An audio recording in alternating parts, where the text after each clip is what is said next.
Isang misteryosong eroplano na Boeing 737 ang natagpuang inabandona sa gitna ng isang field sa Bali, Indonesia, at hanggang ngayon ay palaisipan pa rin, at walang nakakaalam o makakasagot kung paano nga ito nakarating sa lugar na iyon, ano kaya ang posibleng dahilan.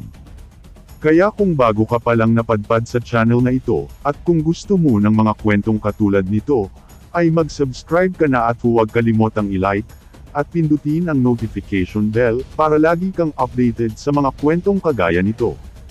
Ang sasakyang panghimpapawid na ito, ay matatagpuan sa isang limestone quarry, na malapit sa Raya Nusa Dua Selatan Highway sa Bali, Indonesia, isang maikling distansya lamang mula sa sikat na Pandawa Beach, na isang sikat na atraksyong para sa mga turista. Tulad ng anumang hindi maipaliwanag na insidente, na kung saan walang malinaw na sagot o nakumpirma na ulat, maraming conspiracy na mga teorya ang nilikha kung paano nakarating ang eroplano sa puntong ito.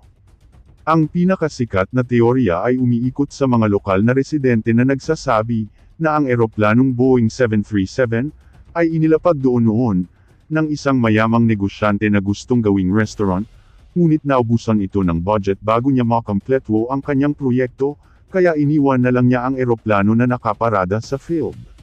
Ngunit hindi ito kinumpirma at pinaniwalaan ng mga awtoridad.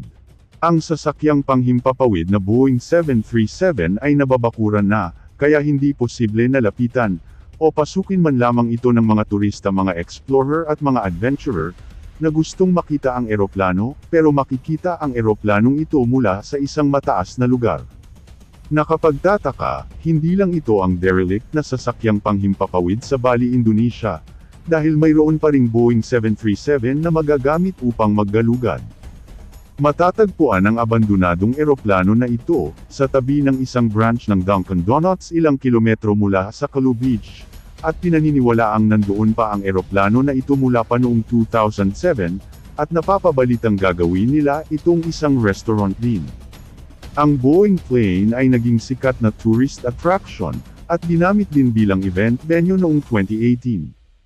Ikaw, nakakita ka na ba ng isang abandonadong eroplano? Share mo naman at ikwento sa comment section. Hanggang dito na lang, at muli, hanggang sa susunod pa nating kwento.